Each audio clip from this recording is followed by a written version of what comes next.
The Oklahoma City Thunder walked into Las Vegas looking untouchable. And statistically, they were. A 24-1 record. A franchise record 16-game winning streak. A historically elite start that had them tied for the best opening 25 games in NBA history. This wasn't just a hot streak. This was dominance backed by structure, confidence, and ruthless execution. Most teams don't even survive the first punch against Oklahoma City. They get buried early, spend the fourth quarter chasing shadows, and leave wondering how it slipped away so fast. Everything about this matchup said that was exactly what was supposed to happen again. And for a moment, it looked inevitable. Oklahoma City jumped out early, imposing their pace, forcing mistakes, and stretching the lead in ways they've done all season.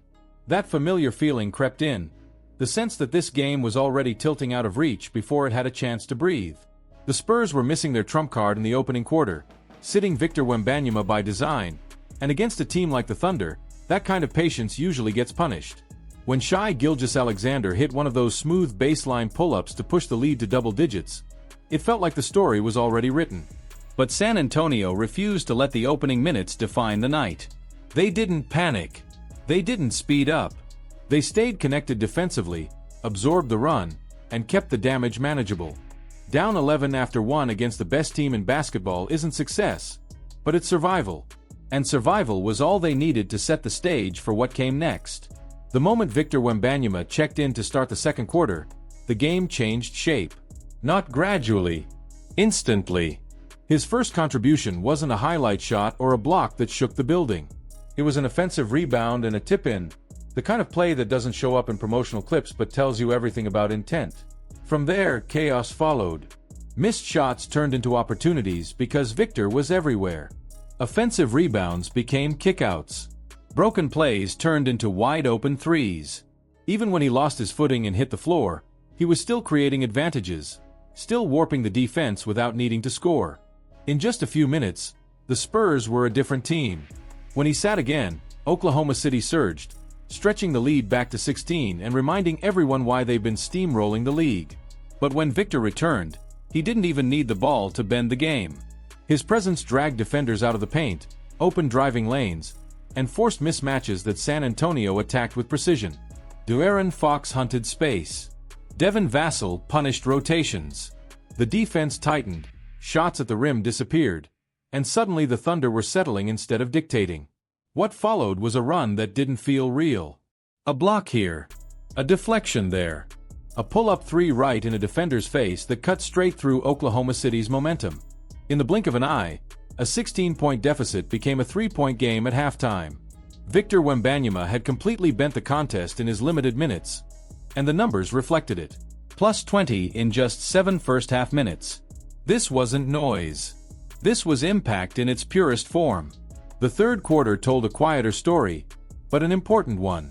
San Antonio didn't rely on Victor to carry them through every possession. They leaned on the habits they had built during the month he was out. Fox controlled tempo. The defense stayed disciplined. The Spurs even grabbed their first lead of the game without leaning entirely on their superstar.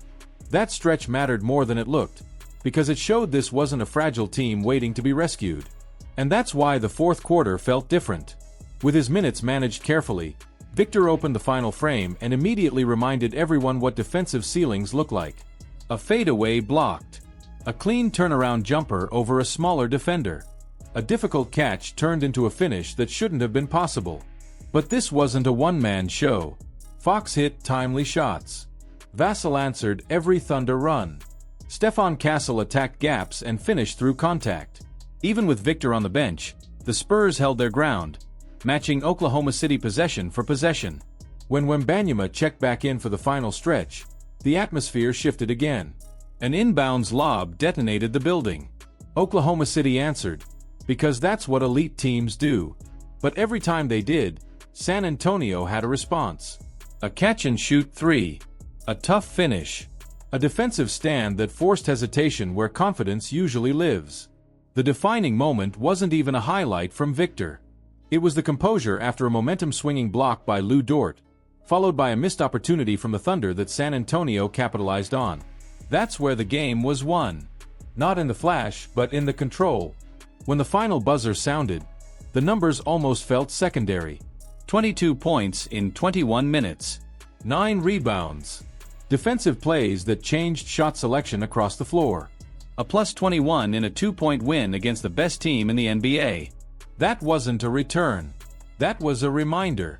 But the real story goes deeper than one night in Vegas. This win doesn't happen if the Spurs don't survive the previous month without Victor. That stretch forced growth. Forced Fox to become the engine again. Forced Vassell and Castle into larger roles. Forced this group to learn how to close games without the easiest answer in basketball. Those lessons didn't disappear when Victor returned. They stacked on top of his impact, and that's what makes this version of San Antonio dangerous.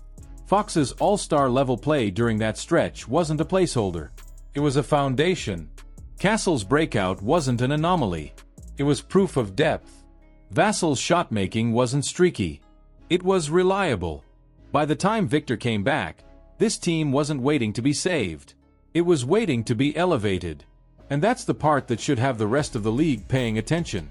This isn't Victor carrying a flawed roster. This is Victor amplifying a group that already knows how to win. That changes the ceiling entirely. Add his defensive gravity, his spacing, and his ability to erase mistakes, and suddenly San Antonio doesn't look like a fun story. It looks like a real problem. The numbers back it up. With Victor on the floor, their defense transforms. Shot profiles change. Paint touches disappear. Teams settle for contested jumpers because they don't want anything to do with him inside. Against Oklahoma City, you could see it in real time. The confidence that fuels their offense cracked under that pressure. The only real question now is continuity. The chemistry between Fox and Wembanyama hasn't had time to fully develop, and that's the most intriguing variable moving forward. If that two-man game clicks, the implications are massive. If it doesn't, the Spurs still have answers. That's the difference. San Antonio is deep. They're adaptable.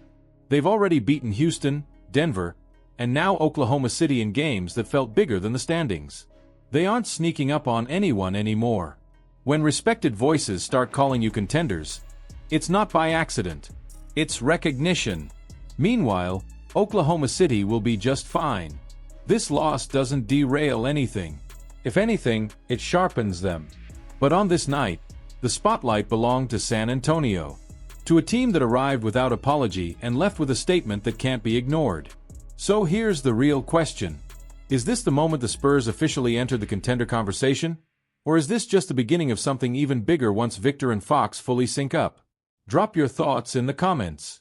If you want more deep breakdowns like this and real conversations about where the league is headed, make sure to like the video, subscribe to the channel, and stay locked in, because the NBA just got a lot more interesting.